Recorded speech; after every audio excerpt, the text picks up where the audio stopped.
welcome to episode 54 of our weekly CRICKETher Vodcast. We are mainly focusing down under this week, beginning with WNCL. Now, Sid, have you run through the latest WNCL scenarios in your fancy piece of software? Yeah, I got a division by zero error. I'm not sure why that is. I mean, they're going to need to have a look at that one, Raf. I don't know how accessible that joke will be to our non-computer programmer viewers. But I believe it's something to do with the fact that Queensland beat Victoria in the final yesterday. There are no games left. Okay, that's what that means. Great.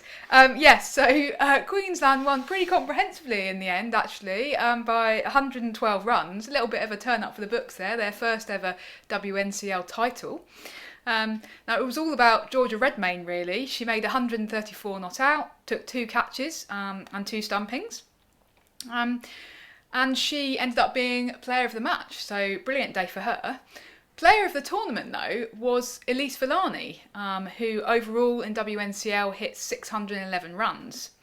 Although she actually did take a bit of flack on Twitter yesterday, especially from Australian cricket writer Jeff Lemon, who tweeted, "Villani has a pattern of fumbling tough games, but today was something else. Captain, opening the batting, chasing 300 in a final, blocks out 18 from 44 balls, then whacks a full toss to the field." Now, that is pretty much a description of what happened, but do you think that's a fair assessment, Sid? I just don't think it's a fair assessment of the game, to be honest. I think that, you know, it wasn't that Victoria lost because Villani didn't come to the party once in the tournament. Queensland won because Georgia Redmayne had the game of her life. You know, she scored a century, she took 4 dismissals, she was the captain on the day. You know, I don't think, you know, she'll ever have a better day in her cricketing life, and she thoroughly deserved the result. She thoroughly deserved to be the one winning the trophy and lifting the trophy at the end of it. And that's what we should be celebrating. And I don't think it was really about Ellyse Perry at all. It was about Georgia Redmayne. So that's the way I feel about that one. And she's a doctor. Yeah. Impressive. Now, earlier in the week, there was actually a little bit of sort of controversy and discussion because now Victoria actually didn't want to play the final this weekend, did they? They wanted to get it moved. They wanted to get the final pushed back because they've got lots of players over in New Zealand, which we will come back to later, New Zealand. But Raf, what's your view on that one? Yeah, so they put in a formal request, didn't they? And Cricket Australia basically said, no, we're playing it this weekend, whether you like it or not. And then they lost. They did have 6 of their team, I think it was 6 of their first choice 11 over in New Zealand, so it did put a dent in their side.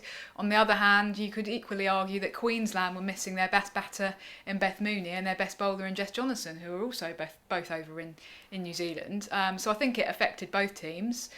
We know that originally this tour was going to be tried to be played a little bit earlier because it was going to be a tri-series with England, so that would have meant that the players would have been back in Australia by now and able to play in this domestic final. On the other hand, that would have meant probably them missing out on some of the group stage matches, and therefore, you know, who knows whether Victoria would have even made it to the final. So from my view, it seems like a little bit of a strange thing to complain about. I don't think that it really necessarily affected the result. Who really knows? But it was Georgia Redmayne who, as you say, had the game of her life. She wouldn't have been in New Zealand. Victoria's best batter, Ellyse Perry, was playing. She's obviously been had a great tournament and didn't kind of come good in the final. So it seems like that Victoria don't have too much to complain about. And you know, unfortunately, players are sometimes going to have to miss these big domestic matches now because we've got a more congested international calendar. But that seems to me to be not something we should be complaining about because it's what we've all been calling for years. So overall, I don't think that really had much to do with anything, and I don't think that Victoria really have anything to feel disgruntled about. That's my take. Okay, and we just mentioned that Australia, of course, have been over in New Zealand, and we've literally just walked away from the television after having watched the first T20. They're doing the T20s first this time around, which is kind of a bit of a turn up for the books there. So we got up this morning, nice start time for England of, 7 in the morning? Yep. And yeah, quite an easy Australia win in the end, Raf. Well, yeah. I mean, on paper, it's one of those ones where you look at the scorebook and you think, oh yeah, Australia won by 6 wickets, reasonably comfortable win for them. But actually, they definitely wobbled a bit. I thought this was a really excellent opportunity for New Zealand in a way that they perhaps slightly squandered. So Australia were 14 for 3 at one point, and then it was really all about kind of Ash Gardner kind of coming in and making it look easy in the end, wasn't it? So it was a really great innings from her.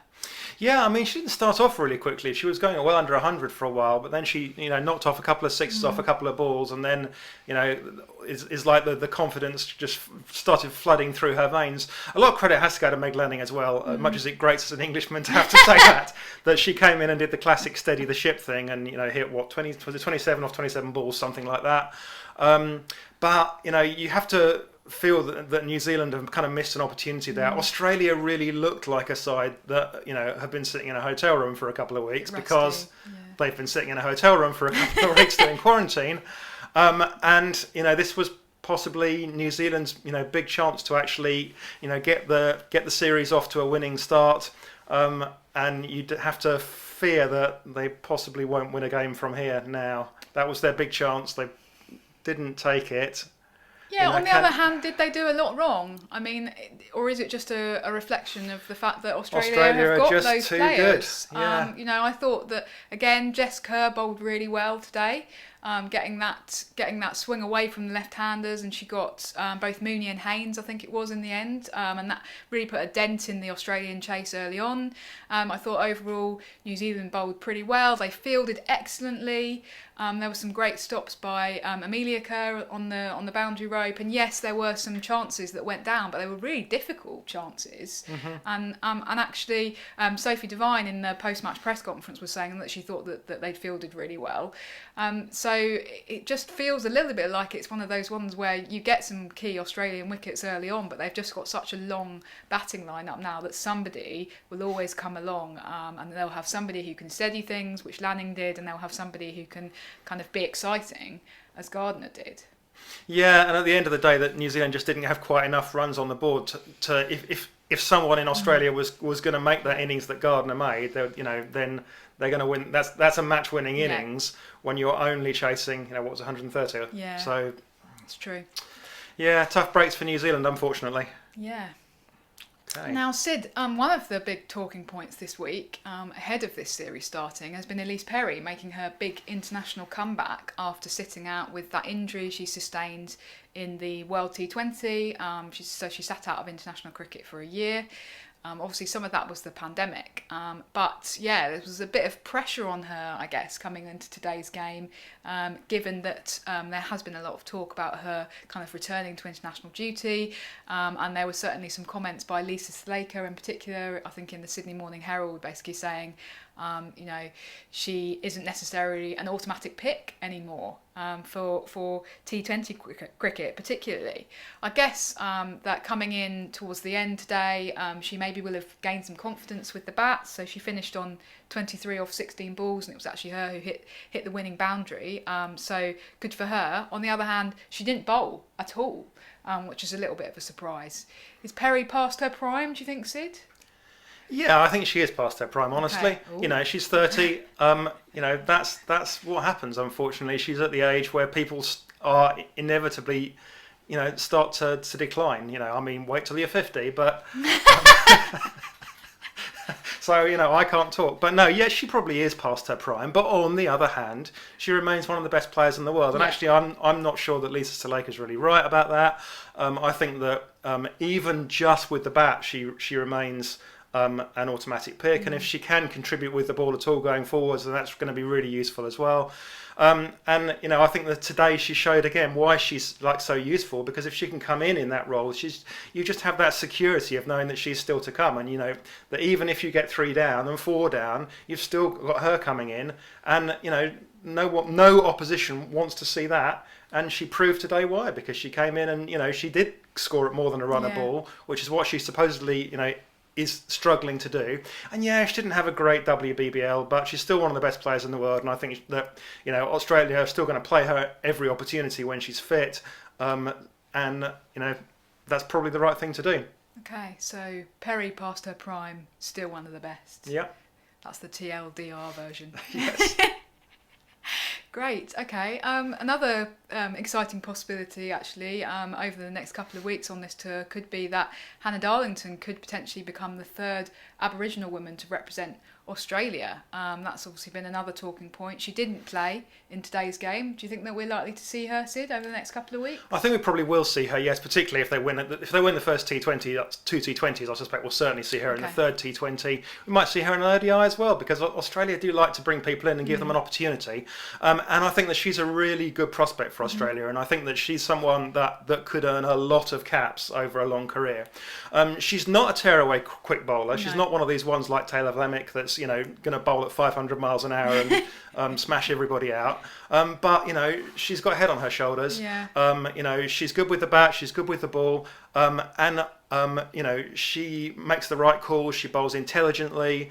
And I think that she could have a long future for Australia as an all-rounder. And if I was Nicola Carey, I might be peering rather nervously over my shoulder, because I think that that's the role that Hannah Darlington is going to take, and I think that she could take that role for a long time. And I think that we're going to be looking back in 10 years at someone that's earned 150 caps and has had a substantial career. Wow. So I'm looking forward to seeing her play out. Perhaps a bit more sustainable as well, not to be tearaway quick. Yeah, because she's not going to wind up getting injured all the time, and and yet she'll still contribute. She'll take just as many wickets as a Taylor Vlemick, I think. Okay, well, we'll have to wait and see over the coming weeks. We'll be eagerly looking out for that and following the series as it unfolds. Okay, well, that's all for today. Do take a look out on Twitter later, because there'll be a little, unusually, a little musical treat that we're putting your way on Twitter. So have a look out for that later, and you'll see why. Thanks for tuning in, everyone. Bye for now. Bye.